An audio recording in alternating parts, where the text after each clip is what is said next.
नमस्कार, news are आप देख रहे हैं और मैं हूं आपके साथ पूर्वी नेमा। बहुत स्वागत है आपका हमारे इस खास कार्यक्रम में।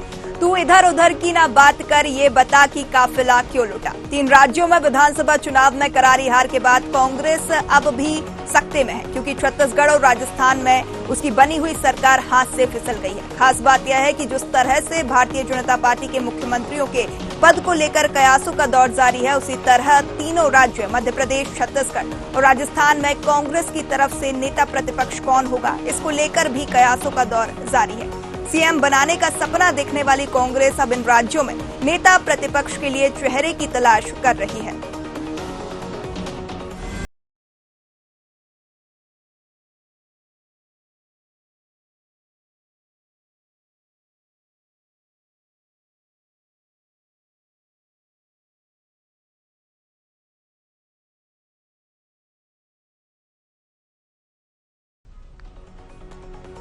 बात करें छत्तीसगढ़ की तो यहां नेता प्रतिपक्ष की रेस में कई नाम शामिल हैं। हालांकि कांग्रेस के 9 मंत्रियों को हार का सामना भी करना पड़ा है। इसमें कई अच्छे वक्ता भी शामिल हैं। ऐसे में राजनीतिक विश्लेषकों का इशारा पूर्व मुख्यमंत्री भूपेश बघेल की ओर है। हालांकि पूर्व विधानसभा अध्यक्ष डॉक्टर चरण दास महंत, पूर्व मंत्री उमेश पटेल के अलावा आदिवासी नेताओं में कवासी लखमा भी अप्रत्यक्ष तौर पर दावेदारी कर रहे हैं। उधर मध्य प्रदेश में भी प्रदेश कांग्रेस कार्यालय की गलियों में यही सवाल गूंज रहा है। पर यहां पर पूर्व सीएम कमलनाथ के अलावा पूर्व नेता प्रतिपक्ष अजय सिंह, पूर्व मंत्री बाला बच्चन, युवा चेहरों में बात करें तो जयवर्धन सिंह का नाम शामिल है। दरअसल कांग्रेस को भले ही मध्य प्रदेश में बड़ी हार का सामना करना पड़ा हो, लेकिन पार्टी के कई सीनियर और युवा विधायक इस बार भी चुनाव जीत कर आए हैं। ऐसे में कांग्रेस को नेता प्रतिपक्ष चुनने में थोड़ी उलझन जरूर होगी। वैसे कई नेताओं ने दिल्ली की दौड़ लगाना भी शुरू कर दी है। माना जा रहा है कि कांग्रेस इस बार जातिगत समीकरणों और 2024 के लोकसभा चुनाव को ध्यान में रखते हुए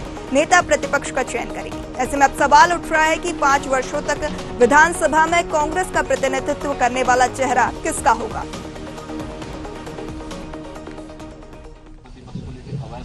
क्या हम अगले नेता प्रतिपक्ष से चर्चा कर रहे हैं क्या? नहीं, पता नहीं कहाँ कवायद शुरू हुई, मुझे जानकारी है नहीं।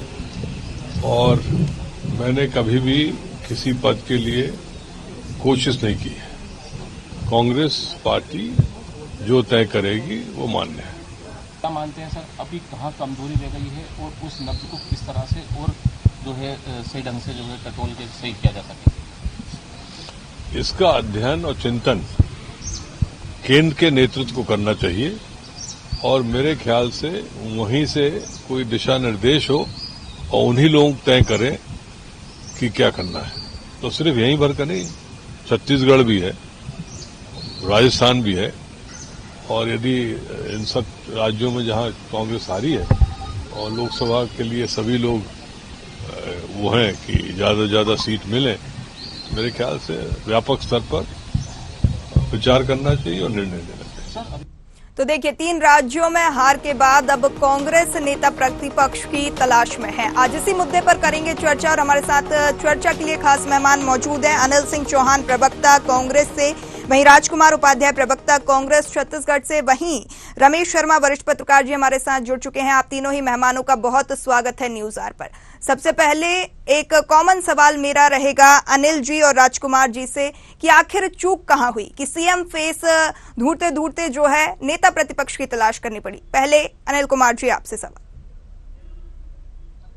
देखिए पूर्वी जी, मैं जहां तक समझ पाता हूं छत्तीसगढ़ की राजनीति में 4 महीने पहले तक यहां भारतीय जनता पार्टी का कहीं पता नहीं था, या ये कह लीजिए कि जिस तरह से एक स्टूडेंट साल भर पढ़ाई करता है, इन्होंने नहीं की। 4 महीने पहले एकाएक अमित शाह जी ने पूरी भारतीय जनता पार्टी की प्रदेश इकाई को गौण करके राष्ट्रीय स्तर पर राष्ट्रपति शासन लगा दिया। और जिस तरह से वोटों के ध्रुवीकरण का प्रयास हुआ, जिस तरह से मुख्यमंत्री जी के चेहरे को ईडी और आईटी के माध्यम से उनकी छवि को खराब करने का प्रयास हुआ, ऐसे 3-4 षड्यंत्र, राजनीतिक षड्यंत्र करके यहां भारतीय जनता पार्टी ने 3-4 महीनों में गेन किया। और उसके बाद आज आप देख पा रही हैं कि जिस तरह से लोकतंत्र को नुकसान पहुंचाकर या लोकतंत्र को दूषित करके भारतीय जनता पार्टी ने यहां सरकार बनाई। चाहे आप राजनीतिक पंडितों की बात कर लीजिए, चाहे आप चुनावी विश्लेषकों की बात कर लीजिए, चाहे मीडिया समूहों की बात कर लीजिए, विद्वान पत्रकारों की बात कर लीजिए, कोई भी नहीं कहता था कि यहां भारतीय जनता पार्टी की सरकार बनेगी। क्योंकि जिस तरह का इन्होंने एक दूषित माहौल कहना चाहिए, धन बल का इस्तेमाल, जिस तरह से ईडी आईटी का इस्तेमाल, जिस तरह से कट्टरता, नफरत और वोटों के ध्रुवीकरण का खेल खेला। जैसे विजय शर्मा जी जैसे लोगों को टिकट दी जिन्होंने कहा कि मैं अल्पसंख्यकों को घर में घुसकर मारूंगा, काटूंगा, इस तरह से उन्होंने एक एटमॉस्फेयर बनाया और कट्टरवादिता और नफरत की राजनीति करके इस प्रदेश में सरकार बनाने का काम किया। लेकिन कांग्रेस को इससे कोई फर्क नहीं पड़ता। कांग्रेस 1885 से 1947 तक अंग्रेजों से जब संघर्ष कर सकती है तो इन काले अंग्रेजों से हमें जो डिवाइड एंड रूल की पॉलिसी लेके चल रहे हैं उनसे लड़ने में हमें कहीं दिक्कत नहीं है। जब तक देश में भाईचारा, समरसता, प्रेम, इसके लिए इन मूल्यों से कांग्रेस कभी समझौता नहीं करेगी और विकास और मुद्दों पे चुनाव लड़ेगी। यहां छत्तीसगढ़ में सारे मुद्दों को गौण कर दिया गया था सिर्फ धर्मांधता और कट्टरता के आधार पर, और हमारे घोषणा पत्र की नकल करके एक सोची समझी रणनीति के तहत भारतीय जनता पार्टी ने कुचक्र रखा और आज हमें नेता प्रतिपक्ष का चयन करना पड़ रहा है। चलिए ठीक है, सवाल जवाब ले लेंगे। राजकुमार जी, आपसे भी यही सवाल कि आखिर कहां चूक रह गई कि नेता प्रतिपक्ष की तलाश अब मध्य प्रदेश में कांग्रेस को करनी पड़ रही है? देखिए पूर्वी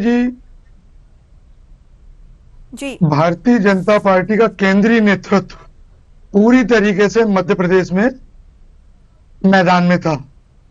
वहां के केंद्रीय मंत्री, सांसद यहाँ चुनाव लड़ रहे थे।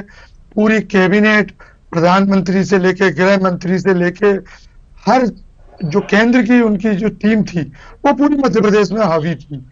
और हो सकता है जनता में हम लोगों की थोड़ी कमी रह गई हो जिसके कारण हमें, लेकिन जनता का जो भी निर्णय है वो हम सिरोधार्य करते हैं और हम लोकसभा में इससे ज्यादा दोगुनी मजबूती से मैदान में आएंगे।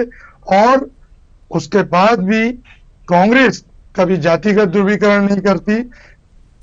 कांग्रेस सभी को साथ लेकर समान विचारधारा से चलने का प्रयास करती है और सर्वधर्म समभाव, वसुधैव कुटुंबकम के जो मार्ग है उस पर हम चलकर कांग्रेस इस पर हमेशा आगे रहेगी। जी चलिए, राजकुमार जी, हमारे साथ वरिष्ठ पत्रकार रमेश शर्मा जी जुड़े हुए हैं, जान लेते हैं। रमेश शर्मा जी, यहाँ पे जो है कांग्रेस दावा कर रही थी जीत का, मध्य प्रदेश में जो है बहुमत के साथ जीत का दावा, वहीं छत्तीसगढ़ में भी एग्जिट पोल भी कांग्रेस के पक्ष में थे। आखिर क्या कारण रहे होंगे कि जो है सीएम फेस से नेता प्रतिपक्ष पर अब कांग्रेस आ गई है? देखिए, इसमें कोई शक नहीं। जैसे अगर हम मध्य प्रदेश, छत्तीसगढ़ की बात करें तो मध्य प्रदेश में तो ये स्थिति दिख रही थी कि भाजपा एक कदम आगे है कांग्रेस से और भाजपा की लगभग 130 से प्लस सीटों की कल्पना की जा रही थी। और ये लेकिन छत्तीसगढ़ में वाकई आश्चर्यजनक था। छत्तीसगढ़ में कांटे का संघर्ष आंका जा रहा था, लेकिन फिर भी कांग्रेस को एक कदम सारे आकलनों में आ रहा था। छत्तीसगढ़ का फैसला वाकई एक आश्चर्यजनक है। मध्य प्रदेश में भाजपा की सीट की संख्या पर आश्चर्य हो सकता है कि चूंकि 150 से ऊपर सीट की जाना ये एक आश्चर्यजनक है, लेकिन छत्तीसगढ़ का, लेकिन अब जो निर्णय होना था वो तो अब निर्णय हो गया। अब चूंकि कांग्रेस को नेता प्रतिपक्ष चुनना है छत्तीसगढ़ में भी और मध्य प्रदेश में भी, तो मुझे लग रहा है कि जैसे अगर हम मध्य प्रदेश की बात करेंगे तो मध्य प्रदेश में दो चीजों को ध्यान में रख करके वो नेता प्रतिपक्ष चुनेंगे। क्योंकि पार्टी अध्यक्ष कमलनाथ जी हैं, वो सामान्य वर्ग से आते हैं और महाकौशल से आते हैं, तो बहुत संभव है कि संतुलन की दृष्टि से जो नेता प्रतिपक्ष हो वो या तो बिंद से हो या मध्य भारत से या मालवा क्षेत्र से होगा। महाकौशल का से वो बचाव करेंगे कि महाकौशल से ना हो, क्योंकि कमलनाथ जी महाकौशल से हैं। दूसरी, पूरे चुनाव में कांग्रेस ने ओबीसी की बात की थी, तो बहुत संभव है कि वो नेता प्रतिपक्ष जो है वो ओबीसी से चुने, या फिर क्योंकि अब कमलनाथ जी जनरल है तो या तो ओबीसी से या आदिवासी या किसी अन्य वर्ग से वो चुन सकते हैं। एक तीसरी संभावना इस बात की भी है, इससे भी इनकार नहीं किया जा सकता जी, कि चूंकि पूरे चुनाव में महिलाओं की बात बहुत रही, लाडली बहना भी रही, तो बहुत संभव है कि कांग्रेस किसी क्षेत्र और सबको ध्यान में रख करके किसी महिला को आगे करे। अब दूसरा सवाल आता है छत्तीसगढ़ का। तो छत्तीसगढ़ में जिस तरीके से बस्तर संभाग में या सरगुजा संभाग में जो परिणाम आए हैं वो वाकई एक आश्चर्यजनक है। तो बहुत संभव है कि जो कि पार्टी अध्यक्ष अगर सामान्य क्षेत्र से हैं, छत्तीसगढ़ को हम 3 क्षेत्र में बांट सकते हैं। एक तो राजनांदगांव, दुर्ग, रायपुर, बिलासपुर ये क्षेत्र है, फिर सरगुजा क्षेत्र और बस्तर क्षेत्र। तो मोटे तौर पर वहां अगर मान लीजिए पार्टी अध्यक्ष अगर सामान्य क्षेत्र से हैं तो नेता प्रतिपक्ष कोई आदिवासी बस्तर या सरगुजा से हो, तो फिर ये मुझे लग रहा है कि इस तरह वो विचार संतुलन की दृष्टि से करेंगे। जी जी रमेश जी, अब सवाल ले लेते हैं अनिल जी से। अनिल जी, यहाँ पे भूपेश बघेल का अब राजनीतिक भविष्य क्या रहेगा, क्योंकि अब जो है कांग्रेस सत्ता से बाहर हो चुकी है, ऐसे में पूर्व मुख्यमंत्री रहे हैं भूपेश बघेल, क्या कुछ अब जिम्मेदारी उनके ऊपर आ सकती है? देखिए पूर्वी जी, भूपेश बघेल जी हमारे वरिष्ठ नेता हैं। उन्होंने प्रदेश कांग्रेस अध्यक्ष के रूप में 2013 से 18 जो संघर्ष किया और भारतीय जनता पार्टी 15 सीटों पे आई, उसके बाद 12 सीटों पे आ गई। मुख्यमंत्री बनते उन्होंने जिस तरह किसानों की कर्ज माफी, धान की कीमत और लगातार सभी वर्गों के लिए काम किया, ग्रामीण अर्थव्यवस्था को मजबूत किया, छत्तीसगढ़ की प्रकृति और संस्कृति के लिए काम हुए, तो भूपेश बघेल जी ने उसका परिणाम यह हुआ कि हम तीनों उपचुनाव जीते। हमने नगरीय निकाय और ग्राम पंचायतों के भी इलेक्शन जीते। तो सारे चुनाव के जीतने के बाद अगर आज ये स्थिति बनी है तो ये भारतीय जनता पार्टी का कुचक्र और षड्यंत्र था, जो मैं समझ पाता हूं, जिसको लोकतंत्र में दूषित राजनीति कहते हैं।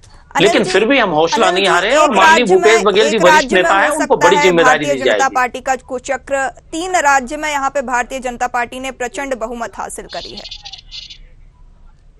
उर्वी जी, आप 3 राज्यों की बात करती हैं, पूरे हिंदुस्तान में भारतीय जनता पार्टी का यही कुचक्र और षड्यंत्र है। ये वोटों के ध्रुवीकरण की राजनीति करते हैं, धर्मांधता और कट्टरता की राजनीति करते हैं। अगर ये नारायणपुर में क्रिश्चियंस और हिंदुओं में संघर्ष करवाते हैं तो ये दूसरे दुर्ग और बाकी जगह में हिंदू और मुस्लिम में राइट्स कराने का प्रयास करते हैं। तो ये पूरे हिंदुस्तान में, आप गुजरात से लेके कश्मीर से कन्याकुमारी तक आप देख लीजिए, भारतीय जनता पार्टी का एजेंडा है। वो धर्म की राजनीति करती है, वोटों के ध्रुवीकरण की राजनीति करती है। पहले आरएसएस और हिंदू महासभा से होते हुए भाजपा तक आ गया है और बापू इसी संघर्ष में अपनी जान गंवा दी है और आज हिंदुस्तान फिर वहीं खड़ा है। आज आप देखिए, नफरत की राजनीति और मॉब लिंचिंग पूरे देश में हो रही है। अनिल जी, सवाल ये है कि क्या भूपेश बघेल को नई जिम्मेदारी मिलेगी? क्या नेता प्रतिपक्ष के रूप में भूपेश बघेल सामने आएंगे?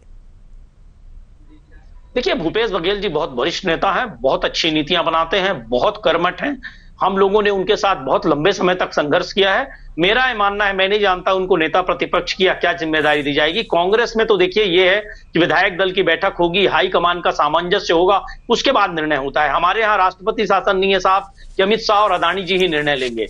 हमारे यहाँ कांग्रेस का हाईकमान और विधायक दल मिलकर निर्णय लेते हैं। मैं ये समझता हूं भूपेश बघेल जी को एक बड़ी जिम्मेदारी मिलेगी और भूपेश बघेल जी इस मिथक को तोड़ने में फिर सफल होंगे लोकसभा तक, कि जो मिथक भारतीय जनता पार्टी ने यहां बना के रखा है या जिस तरह का कुचक्र रचा है, क्योंकि वो बहुत कर्मठ, बहुत अच्छे और बहुत लोकप्रिय नेता हैं। उनको छत्तीसगढ़ में इसीलिए कका के नाम से जाना जाता है और उन्होंने, मैं समझता हूं, हिंदुस्तान की राजनीति में जिस तरह गरीबी की और किसानों की तरफ केंद्रित किया राजनीति को, भारतीय राजनीति को, मैं समझता हूं कि बहुत बड़े लीडर हैं और उनकी जिम्मेदारी बहुत बड़ी है। हम मतलब डिबेट नहीं कर रहे हैं, हम चर्चा कर रहे हैं नेता प्रतिपक्ष पर, और कहीं ना कहीं नेता प्रतिपक्ष कांग्रेस का कौन होगा? कवासी लखमा की भी दावेदारी यहाँ पर नेता प्रतिपक्ष के रूप में देखी जा रही है। बड़ी पैठ, अच्छी पैठ जो है आदिवासी वोटर्स में रखते हैं। देखिए पूर्वी जी, कवासी लखमा जी भी बहुत वरिष्ठ नेता हैं, 4 बार के विधायक हैं और ऐसे बहुत सारे वरिष्ठ नेता हमारे जीत कर आए हैं और बहुत अच्छी लीडरशिप है कांग्रेस के पास और 34 विधायकों के साथ हैं हम। तो हाईकमान और विधायक दल मिलकर निर्णय लेगा कि अलग अलग खूबी, और जैसा वरिष्ठ पत्रकार यहाँ विश्लेषक हमारे बता रहे थे कि एक संतुलन बनाया जाएगा कि किस क्षेत्र से अध्यक्ष बनाया जाए, किस क्षेत्र से नेता प्रतिपक्ष बनाया जाए। मैं समझता हूं हाईकमान और विधायक दल मिलकर इसमें बहुत अच्छा निर्णय करेगा और एक अच्छा नेता प्रतिपक्ष मिलेगा और हम भारतीय जनता पार्टी की तरह 5 साल विपक्ष में बैठ के घरों में नहीं रहेंगे। हमारे यहाँ जनता के हित में, छत्तीसगढ़ की जनता के हित के लिए सड़क से सदन तक संघर्ष करेंगे। चलिए ठीक है राजकुमार जी, यहाँ पे जो है पूर्व नेता प्रतिपक्ष गोविंद सिंह भी यहाँ पर हार गए हैं। जिम्मेदारी का निर्वहन उन्होंने नहीं किया है, जो वादे निभाने थे वो नहीं निभा पाए हैं। अब ऐसे में जो है कांग्रेस की तरफ से अब कौन जो है नेता प्रतिपक्ष की रेस में आगे है? देखिए, गोविंद सिंह जी ने नेता प्रतिपक्ष के रूप में बहुत अच्छे से दायित्व निभाया था। उन्होंने जनता के मुद्दों को लेके सदन में रखा था, लेकिन मध्य प्रदेश की भाजपा सरकार नहीं बचा पाए हैं, अपनी ही सीट नहीं बचा पाए हैं राजकुमार जी। क्या कुछ कारण रहे होंगे? ये उनके स्थानीय कारण रहे होंगे। जनता ने क्यों नहीं उनको फिर से सदन में भेजा, ये वो ज्यादा अच्छे से बता पाएंगे। क्या कमी रह गई? तो मैं पहले भी कह चुका हूं कि जो भी निर्णय होते हैं जनता के वो शिरोधार्य रहते हैं, हम लोग मानते हैं। और नेता प्रतिपक्ष का निर्णय जो है वो कांग्रेस का हमारा विधायक जो हमारे जीत के आए हैं उन लोगों के साथ हमारे प्रभारी प्रदेश अध्यक्ष और हमारे कांग्रेस के दिल्ली के जो नेता हैं वो बैठकर करेंगे। और निश्चित ही जैसा हमारे वरिष्ठ पत्रकार जी ने कहा कि सामंजस्य होगा और सामाजिक ताना बाना भी उसमें देखा जाएगा।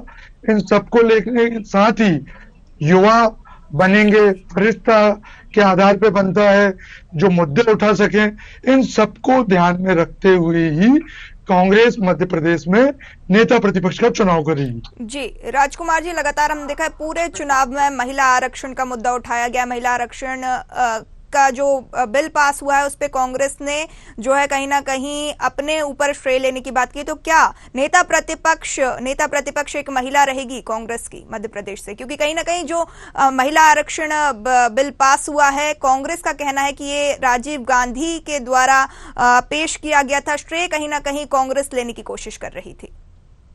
देखिए, श्रेय नहीं, कांग्रेस इसको बहुत पहले ही कर चुकी है। महिलाओं के रूप में हमने प्रदेश अध्यक्ष के रूप में उर्मिला सिंह जी भी रही हैं, आदरणीय जमुना देवी जी भी उप मुख्यमंत्री, नेता प्रतिपक्ष सब रह चुकी हैं। तो महिलाओं को स्थान देने के मामले में कांग्रेस हमेशा अव्वल रही है। तो क्या इस बार भी जो है नेता प्रतिपक्ष के रूप में महिला देखने को मिलेगी कांग्रेस से?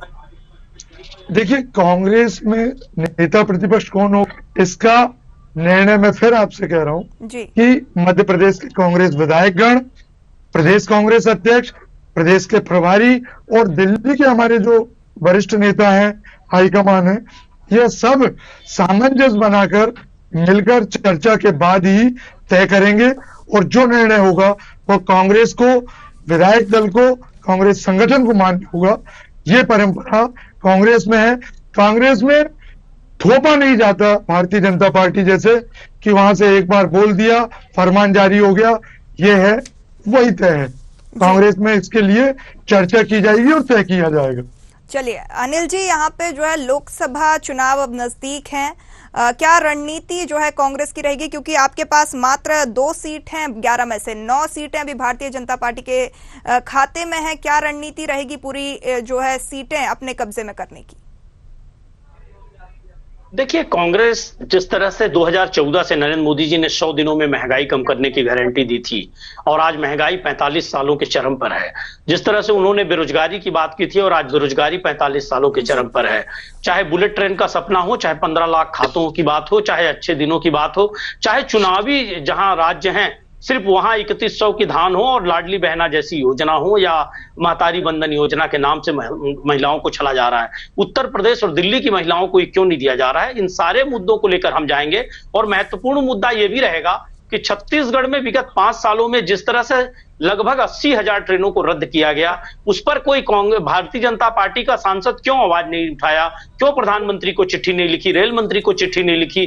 क्यों छत्तीसगढ़ के बारदाने रोक दिए गए और यहां धान खरीदी में रोड़ा अटकाया गया? क्यों छत्तीसगढ़ के जीएसटी और रॉयल्टी का पैसा रोका गया? किस तरह से यहाँ छत्तीसगढ़ के साथ हमेशा केंद्र की सरकार ने सौतेला व्यवहार किया? इन सारे मुद्दों को लेकर, नोटबंदी हो, जीएसटी हो, इन सारे मुद्दों को लेकर हम जनता के बीच जाएंगे। अनिल जी, सवाल फिर वही, 2019 में लोकसभा चुनाव हुए थे, भूपेश बघेल सरकार थी, 11 में से मात्र 2 सीट आप बचा पाए थे। निश्चित रूप से उन कारणों की भी हम समीक्षा करेंगे कि 2000 लगातार समीक्षा होती आई है और आप देखिएगा कि इन सारी समीक्षाओं के बाद और किस तरह से धार्मिक कट्टरता, उन्माद, इन विषयों पर कांग्रेस रोके, कैसे हम समरसता का संदेश जनता तक पहुंचा सकें, जनता को जागरूक कर सकें, इन सारे पहलुओं का अध्ययन करने के बाद इस बार कांग्रेस कमर कस के लोकसभा में उतरेगी। और आप परिणाम देखिएगा कि इस बार वोटों के ध्रुवीकरण की राजनीति नहीं चलेगी, क्योंकि हम 2-3 बार धोखा खा चुके हैं और मुझे विश्वास है कि हमारे राज्य और राष्ट्रीय स्तर के सभी नेता मिलकर इस पर गंभीर योजना बनाएंगे और गंभीर योजना बना भी रहे हैं। और हम लोकसभा में एक बड़ा बहुमत छत्तीसगढ़ में भी अधिक संख्या में सीटें जीतकर और हाईकमान को एक कांग्रेस के कार्यकर्ता छत्तीसगढ़ के और यहाँ के नेता सौंप पाएंगे। जी चलिए, रमेश जी से सवाल ले लेते हैं। रमेश जी, यहाँ पे जो है अनिल जी का कहना कि कुचक्र पूरे भारत में, सिर्फ मध्य प्रदेश, छत्तीसगढ़ या राजस्थान में ही नहीं, भारतीय जनता पार्टी का कुचक्र पूरे भारत में देखने को मिल रहा है। तो क्या सच में जो है भारतीय जनता पार्टी की कुचक्र के कारण प्रचंड बहुमत 3 राज्यों में भारतीय जनता पार्टी को मिली है? देखिए, मोटे तौर पर एक बात समझ लीजिए, यदि किसी को सफलता मिलती है तो उसका एक कारण होता है और किसी को असफलता मिलती है तो उसका भी एक कारण होता है। प्रगति के लिए सदैव हमेशा आत्मनिरीक्षण करना चाहिए कि हमसे क्या विशेषता हमारे भीतर है और क्या कमजोरी हमारे भीतर है। भाजपा का जो बढ़ने का सबसे बड़ा कारण है, कहीं ना कहीं जो सांस्कृतिक राष्ट्रवाद का उन्होंने वातावरण पूरे देश में बनाया है, उसके कारण उनको लाभ मिला। कांग्रेस को अगर नुकसान हुआ है तो कांग्रेस ने आत्मचिंतन करने के बजाय आरोप लगाने की बात बहुत ज्यादा की है। एक छोटा सा उदाहरण मैं देना चाहता हूं कि मान लीजिए कोई आपका मित्र है, वो प्रतिदिन किसी ना किसी की बुराई करता है, तो आप उससे बात करना बिल्कुल पसंद नहीं करेंगे कि यार ये किसी ना किसी की बुराई करेगा। तो कांग्रेस के आत्मनिरीक्षण करने के बजाय आखिर वो क्या कारण है। एकदम कांग्रेस की सीटें नहीं घटी हैं, 2 चुनाव में लगातार घटी हैं, तो उस पर उनको चिंतन करना चाहिए। इस बार के कम से कम ये जो 3 राज्य हैं, छत्तीसगढ़, मध्य प्रदेश और राजस्थान, इसमें कांग्रेस के लिए एक अच्छी बात यह है, विशेषकर मैं जैसे मध्य प्रदेश की बात करूं तो मध्य प्रदेश में कांग्रेस का जो वोट प्रतिशत है, जो 2018 में कांग्रेस को मिला था, उसमें केवल और केवल 0.5% की कमी आई हुई है। भाजपा को जो बढ़त मिली है, वो जो बिखरा हुआ वोट था, जो सपा को जाता था, बहुजन समाज पार्टी को जाता था, आम आदमी पार्टी को जाता था, निर्दलियों को जाता था, उन्होंने उसको समेटा है।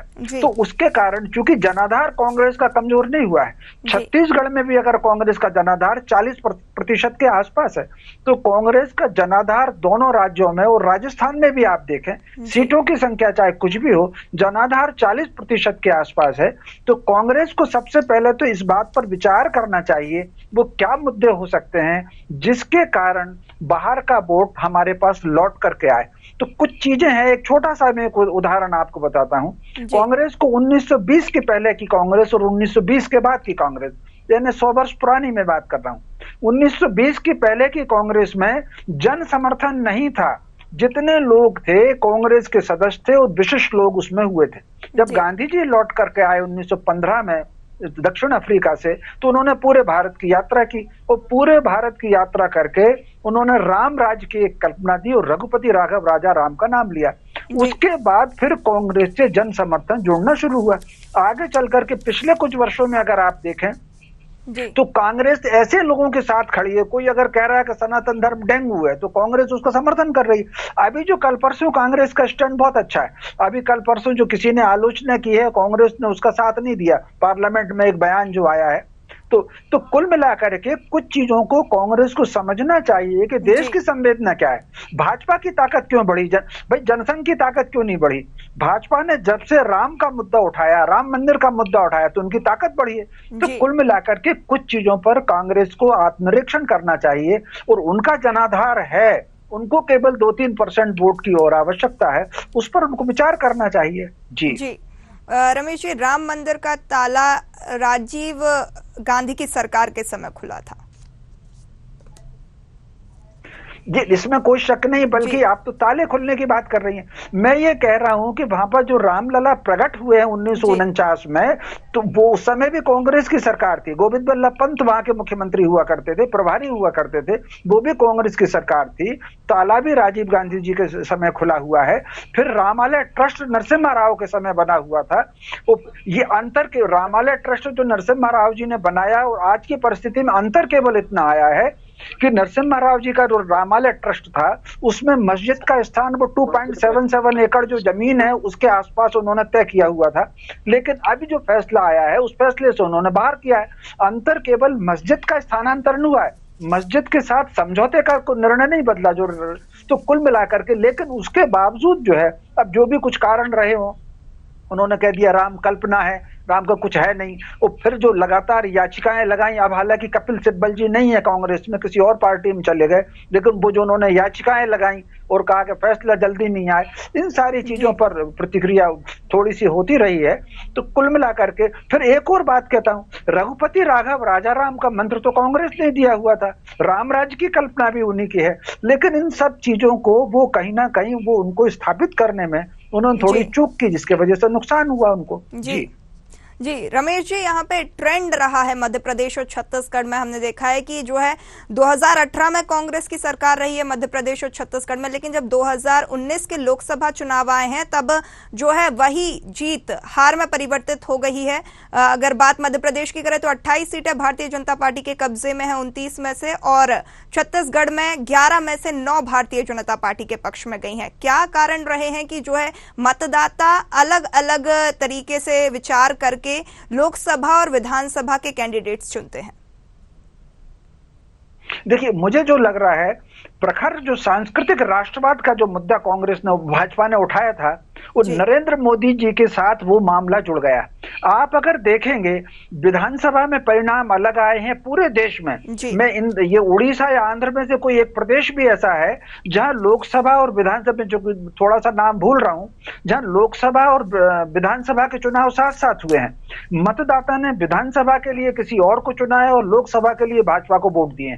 तो बंगाल में आप देख लीजिए, कर्नाटक में आप देख लीजिए, कहीं ना कहीं ये जो सांस्कृतिक राष्ट्रवाद का मुद्दा था, जिसके कारण सांस्कृतिक राष्ट्रवाद पर ही कांग्रेस को आजादी से पहले समर्थन मिला हुआ था, उस सांस्कृतिक राष्ट्रवाद पर ही भाजपा ने इस बात को, नब्ज को पकड़ा, इसलिए मोदी जी को साथ दिया।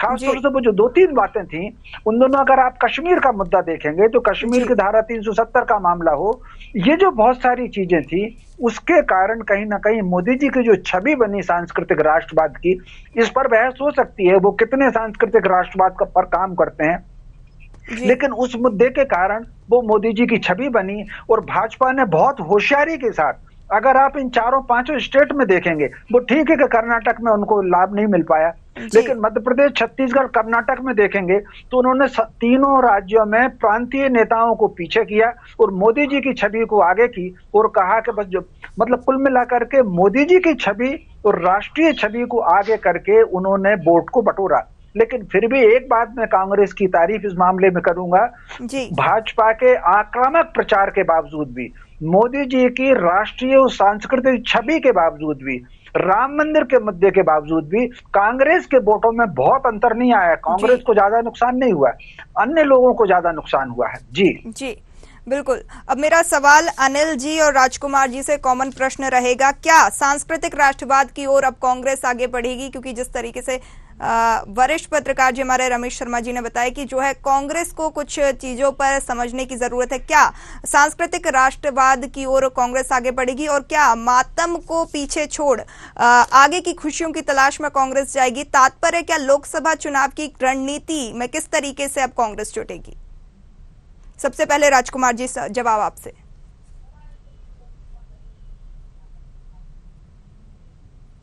नहीं है, पहली चीज, जीत हार लगी रहती है। हम लोग दुगने जोश से लोकसभा में फिर मैदान में रहेंगे, और जहां संस्कृति और धार्मिकता की बात है तो कांग्रेस सांस्कृतिक और धार्मिकता को लेकर चलती है। वो कट्टरवादिता को बिल्कुल नहीं, वो समरसता जिसको कहते हैं, सभी को साथ लेकर चलना, देश के हर संप्रदाय को साथ लेकर चलना, यह देश की एकता, अखंडता और संप्रभुता के लिए सबसे प्रमुख है, जिससे भारतीयता की पहचान जनेऊ पहनने वाली राजनीति, क्या कोर्ट के ऊपर जनेऊ पहनने वाली राजनीति तो नहीं चलेगी इधर पे? जी, जिसको ये जनेऊ पहनना संस्कार में है और जनेऊ का अधिकार हर वर्ग को है, उसमें किसी ऐसा नहीं है कि ब्राह्मण है तो वही जनेऊ पहनेगा। जनेऊ के संस्कार अगर वो लेना चाह रहा है तो हर वो व्यक्ति जो जनेऊ का सम्मान करे उसका हम लोग सम्मान करते हैं। तो ये दिखावे की नहीं है, ये तो मन से स्वीकार करने की है धार्मिकता को। कट्टरवादिता नहीं, खंड खंड करने की, टुकड़े टुकड़े करके हम वोट की राजनीति करने की, बिल्कुल राजनीति को हम धार्मिकता को उस अंग में लाने का प्रयास नहीं करते हैं। हम लोग देश को एकता, अखंडता और संप्रभुता के लिए हम हमेशा आगे रखेंगे कि जिससे देश में एक धार्मिक वातावरण, सभी समाज सुरक्षित महसूस कर सके, सभी को साथ लेकर चल सके, उसको ही लेकर हम लोकसभा में फिर से बिल्कुल मैदान में रहेंगे और लोकसभा में वोट प्रतिशत अच्छा रहेगा और परिणाम भी बहुत अच्छे आएंगे। ये हमें विश्वास है देश की जनता पर और देश की रीति नीति और विकास को लेके। चलिए देश में जो अनिल जी का महंगाई रुख कर लेते हैं, परेशानी है, अनिल शिक्षा जी है, से- बेरोजगारी है, उसको लेकर। चलिए अनिल जी से जवाब ले लेते हैं। अनिल जी, क्या प्रखर राष्ट्रवाद की ओर आगे बढ़ेगी छत्तीसगढ़ में कांग्रेस? देखिए, कांग्रेस छत्तीसगढ़ में ही नहीं पूरे राष्ट्रीय स्तर पर राष्ट्रवाद की पक्षधर है। छद्म राष्ट्रवाद या छद्म सांस्कृतिक राष्ट्रवाद के पक्षधर नहीं है। जी। जिस तरह से अल्पसंख्यकों के विरुद्ध जहर और नफरत की राजनीति की जा रही है वो हम नहीं कर सकते। और रहा सांस्कृतिक सवाल, तो आप देखिए सांस्कृतिक राष्ट्रवाद कांग्रेस ने ही गणेश चतुर्थी की शुरुआत हमारे नेता लोकमान्य तिलक ने की। वो गणेश जी की स्थापना होने लगी, गांधी जी ने सर्वधर्म सभा और कई बार राम के भजन सब सारी चीजें की। उसके बाद गांधी जी की हत्या भी इसी आरएसएस के कार्यकर्ता ने की। तो देखिए कांग्रेस अभी कहीं पर भी ऐसा आप मातम शब्द जो आप कह रही हो बिल्कुल नहीं है, क्योंकि 5 राज्यों के चुनावों का जो विश्लेषण आप करेंगी तो हम 10 लाख वोट भाजपा से ज्यादा पाए हैं। दूसरी बात, जैसा कि विद्वान पत्रकार यहां कह रहे थे, छत्तीसगढ़ में 43% पिछली बार हमारा वोट प्रतिशत था, इस बार 42.34 है, मतलब 0.6, और मध्य प्रदेश में 0.5% का अंतर आया है। तो हमारा वोट प्रतिशत कहीं नहीं गिरा है, ना हमारा हौसला गिरा है।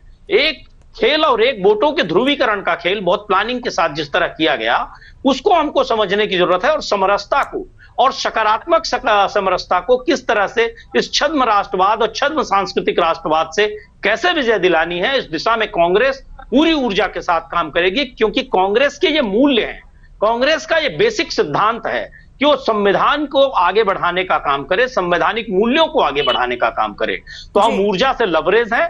और आप देखिएगा कि मैं आपको एक बात और ध्यान में लाना चाहूंगा, माफी चाहूंगा, 20 सेकंड और लूंगा। 2003 में जब अटल बिहारी वाजपेयी जी की सरकार थी, मध्य प्रदेश छत्तीसगढ़ में यहां भाजपा की सरकार बन गई थी, और आप 2004 में देखिएगा कि यूपीए की सरकार बनी थी जिसमें मनमोहन सिंह जी प्राइम मिनिस्टर बने थे। उस समय भी बहुत से लोग आकलन कर रहे थे कि अब यहां चूंकि राज्यों में कांग्रेस हार गई है, यहां अजीत जोगी जी की सरकार चली गई थी, वहां दिग्विजय सिंह जी की, तो लगा कि अब यूपीए की सरकार नहीं बनेगी। लेकिन परिणाम उलट आए और लोकसभा में हमारी सरकार बनी। तो हमारा ये मानना है देखिए कि इस बार भी परिणाम उलट आएंगे। भले यहां राज्यों में भाजपा सफल हो गई है लेकिन एक्सपोज भी हो गई है। तो आप ये मान के चलिए कि लोकसभा में हमको बड़ी संख्या में इस बार बहुमत मिलेगा, और यहां निश्चित रूप से केंद्र में इस बार जिस तरह से छद्म राष्ट्रवाद और नफरत की राजनीति चल रही है, जिस तरह से भारतीय जनता पार्टी संवैधानिक मूल्यों को कुचलने का प्रयास कर रही है, मीडिया समूह और न्यायालयों तक के मूल्यों को घटाने का काम कर रही है, कलबुर्गी और गौरी लंकेश जैसे कलम को मौन करने का काम कर रही है, तो कांग्रेस निश्चित रूप से इस बार इस क्रम को रोकेगी और संवैधानिक मूल्यों के लिए फिर बड़ा संघर्ष करके विजय हासिल करेगी। चलिए अनिल जी, ठीक है, अंतिम प्रतिक्रिया ले लेंगे रमेश जी से। रमेश जी, आपने दोनों ही प्रवक्ता जो है कांग्रेस के उनको सुना, क्या सार निकलकर सामने आ रहा है? क्या कुछ सुधार की आवश्यकता कांग्रेस को है, और लोकसभा चुनाव की रणनीति के लिए अब कांग्रेस को क्या कदम उठाने चाहिए? देखिए, मोटे तौर पर इस पर चूंकि अब पार्टियां खुद आप मंथन करेंगी, कांग्रेस के तीनों प्रदेशों में बैठकें होंगी, और उसके बाद सेंट्रल के स्तर पर, केंद्रीय स्तर पर भी बैठकें होंगी जिसमें राज्यों के नेता रहेंगे, उसमें एक रणनीति बनेगी। और लोकसभा के लिए जो मुझे अब लग रहा है, लोकसभा के लिए जिस तरीके से विधानसभा में जो इंडिया गठबंधन बनाया था और कहीं ना कहीं टूट हो गई उसमें, जिस तरीके से आप अगर देखें तो जो प्रतिक्रिया कमलनाथ जी ने अखिलेश यादव के प्रति दी थी और अखिलेश यादव ने कांग्रेस के प्रति दी थी, तो मुझे लग रहा है कि लोकसभा के लिए इंडिया गठबंधन मजबूत होगा। ये कोशिश होगी विपक्ष की, ये जो बिखरा हुआ वोट भाजपा में चला गया है या सपा का वोट बसपा का वोट चला गया है, तो वो कहीं ना कहीं अगर गठबंधन करके लौट करके आए, कुछ इस तरीके से रणनीति अब बनेगी, विपक्ष की संयुक्त की रणनीति अब बनने की संभावना दिख रही है। जी रमेश जी, शुक्रिया। आप तीनों ही मेहमानों का अधिक चर्चा करने के लिए, हमारे साथ जुड़ने के लिए बहुत बहुत शुक्रिया। देखिए, हमने चर्चा की और जाना कि नेता प्रतिपक्ष कौन होगा। हालांकि जो है सीएम फेस के बाद नेता प्रतिपक्ष की रेस में मध्य प्रदेश और छत्तीसगढ़ में खींचतान जारी है। फिलहाल के लिए इस खास प्रोग्राम में इतना ही। आप बने रहिए न्यूज़ आर के साथ। नमस्कार।